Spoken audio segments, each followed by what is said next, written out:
Por el Grupo Parlamentario Vox. Gracias, señor presidente. Señoría de Podemos, no braman las derechas, brama la calle. Miren, nos hemos ausentado de la comisión unos minutos para acompañar a todos estos representantes de padres de la escuela concertada y de la escuela especial. Aquí abajo hemos estado acompañándoles hace un rato. Han reunido más de 1,5 millones de firmas diciendo stop ley Celaá, inclusiva sí, especial también. Señorías, bajen a la calle, bajen a la calle. Se manifiestan, señorías, porque está en juego el derecho de los padres a educar a sus hijos según sus principios y convicciones. Además, no contentos con esto y solo para que les escuchemos, ustedes, todos los que estamos aquí, estamos recibiendo en nuestros correos electrónicos un auténtico bombardeo de mensajes electrónicos y todos con el mismo mensaje. Y voy a tener la honra en esta Cámara de leer el contenido de este mensaje, que es un clamor popular. Nos piden, como representante de la soberanía popular, tiene la responsabilidad de pensar y actuar en beneficio del bien común. El bien común, señorías, lo han olvidado. Debe trabajar para garantizar los derechos y libertades fundamentales de los españoles.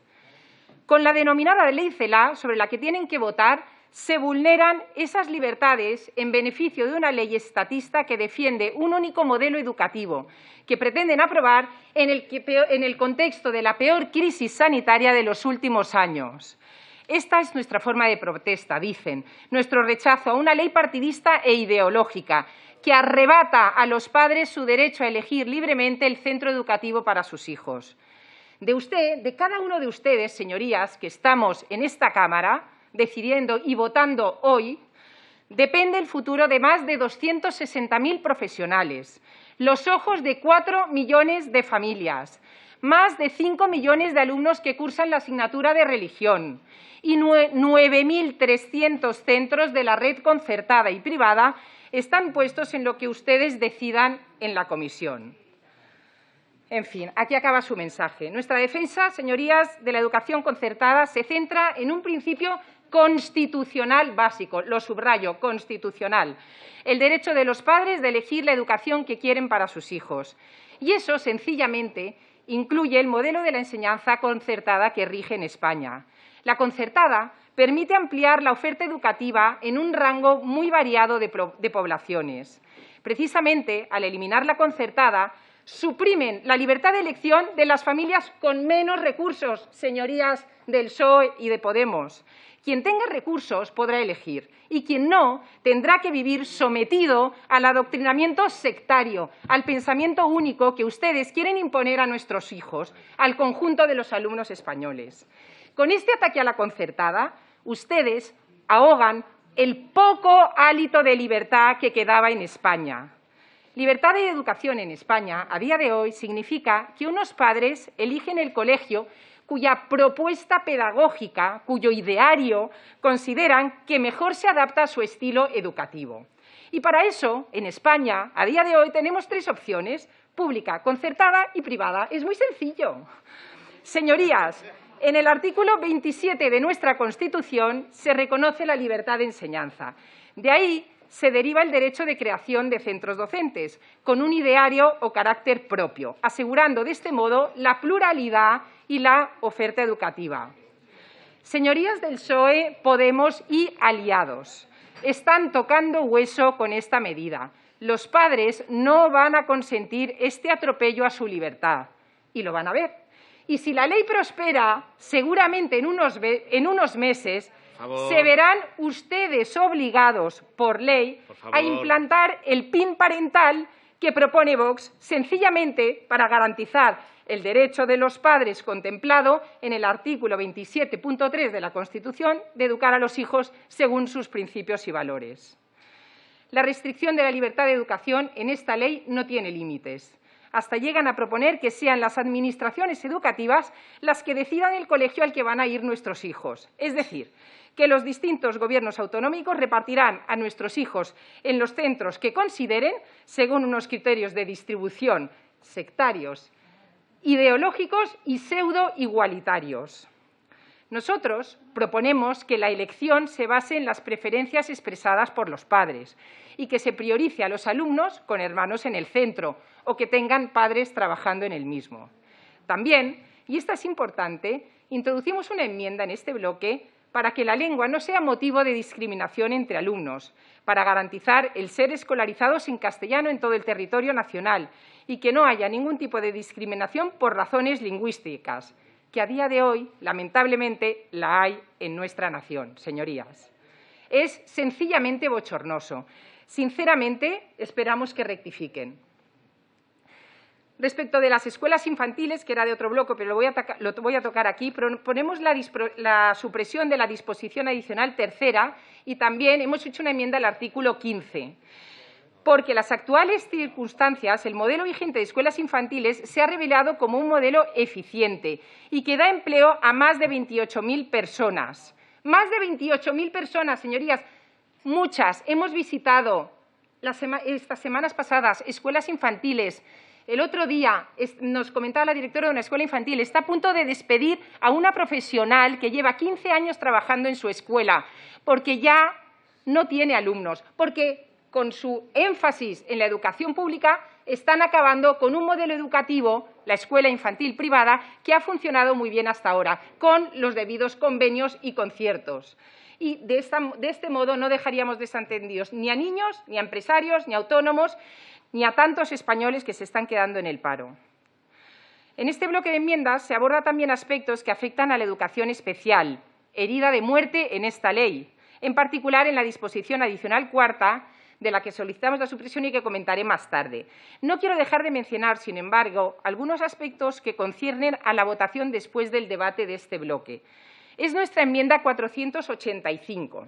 En esta enmienda, que hace referencia al artículo 74.2, nosotros habíamos matizado el aspecto de que no era la Administración educativa la que decidía, en caso de discrepancia entre el profesional que atiende al niño y los padres, cuál era el interés superior del menor.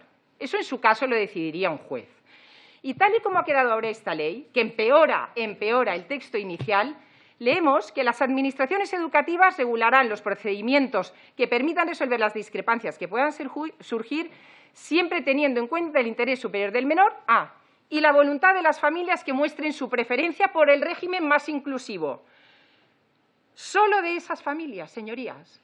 ¿Y no se tendrá en cuenta la voluntad de las familias que no muestren su preferencia por el régimen no inclusivo? ¿Es que acaso no se contempla que quizás la escolarización inclusiva, no planteada de forma exclusiva, como hacen ustedes, puede ir en contra, en algunos casos, del bien superior del menor? Lo que ustedes dicen es, si la voluntad de las familias es inclusiva, hágase. Y, sin embargo, se deja fuera de juego a las familias que quieren escolarizar a sus hijos en centros de educación especial. Lleva 8 minutos, tiene que acabar. Un momentito. Ustedes, señorías del PSOE y Podemos y aliados, no legislan con cabeza, ni con sentido común, ni acorde a un mínimo de coherencia legislativa. Hacen la ley a la medida de su pobre ideología. Inclusiva, sí o sí. Ese es su lema. Señora Trías, muchas gracias. Ya he acabado. Muchas gracias, señor presidente. Empezaré. Nosotros hemos solicitado la supresión de la disposición adicional cuarta y voy a comenzar contestando al último mantra de socialistas y comunistas, que no los van a cerrar y que estamos engañando a los padres de este alumnado. Esto es sencillamente perverso, señorías, y hay que explicarlo. No los van a cerrar mañana. Lo que les propician es una muerte lenta, progresiva.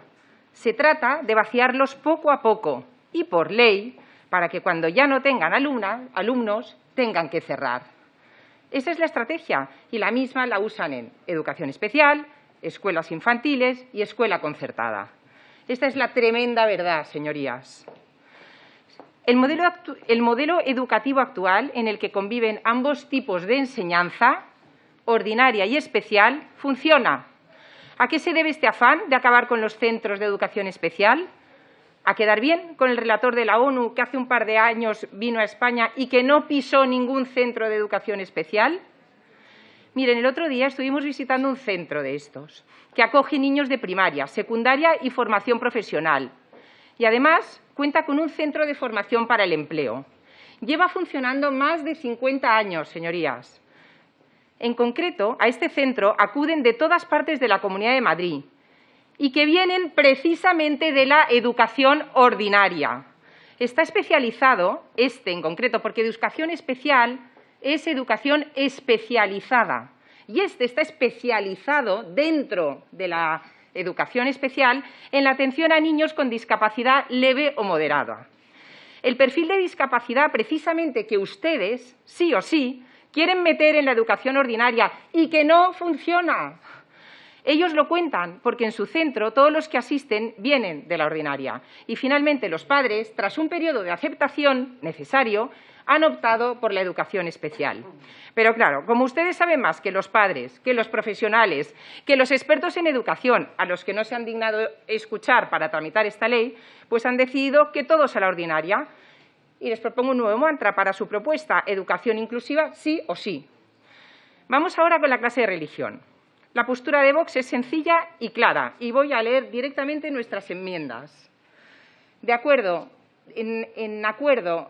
al acuerdo sobre enseñanza y asuntos culturales suscrito entre la Santa Sede y el Estado español, nosotros proponemos que se incluya la religión católica como área o materia en los niveles educativos del segundo ciclo de educación infantil, enseñanza primaria, enseñanza secundaria, bachillerato y formación profesional básica que corresponda. Esta asignatura será evaluable y computará a todos los efectos académicos. Para los alumnos que no hubieran optado por la asignatura de religión, los centros impartirán una asignatura alternativa en horario simultáneo a las enseñanzas de religión. Esta asignatura alternativa es obligatoria para los alumnos que no opten por recibir enseñanza religiosa, es decir, que tendrá asignatura espejo. Y esto es simplemente en consonancia con el acuerdo sobre enseñanza y asuntos culturales suscrito entre la Santa Sede y el Estado español, como todos ustedes bien saben. Y me quedan dos puntos por tocar. La educación diferenciada. Nosotros proponemos la supresión del apartado 83 del artículo único que obliga a la coeducación y según el cual se quitaría el concierto educativo a los centros que no apliquen este principio de coeducación. Miren, señorías, esta idea también es sencilla. Los centros de educación diferenciada deben tratarse igual que los demás centros docentes. Por ello, la redacción del proyecto de ley que hoy se nos está proponiendo aquí puede considerarse, usando la palabra talismán del portavoz de Podemos, segregador y discriminatorio, además de ir en contra de lo establecido, por ejemplo, en las sentencias 31/2018 de 10 de abril del Tribunal Constitucional, que se ha referido específicamente a la educación diferenciada. Este tribunal ha declarado que, bajo la exclusiva perspectiva constitucional, cabe apreciar que constituye una parte del ideario o carácter propio del centro que escoge esta fórmula educativa que puede reputarse conforme a la Constitución, como cualquier otro modelo educativo que tenga por objeto el pleno desarrollo de la personalidad humana y el respeto a los principios y a los derechos y libertades fundamentales que reconoce el artículo 27.2 de la Constitución. Y añade, al final, esa misma sentencia, que son los poderes públicos los que deben garantizar la efectividad de ese derecho. Es decir, deben garantizar el pluralismo educativo, sin que en ningún caso pueda afectarse el contenido esencial del derecho del titular a la dirección de su centro docente. Por eso, los centros de educación diferenciada tienen el mismo derecho que el resto de los centros docentes a obtener financiación pública en condiciones de igualdad. Y también el Tribunal Constitucional se ha pronunciado en este sentido. Revisen la jurisprudencia, señorías. Así que ustedes vuelven cíclicamente a este tema y simplemente lo que les decimos es que es un modelo educativo más, una orientación pedagógica que no segrega, ya sentenciado por el Tribunal Constitucional.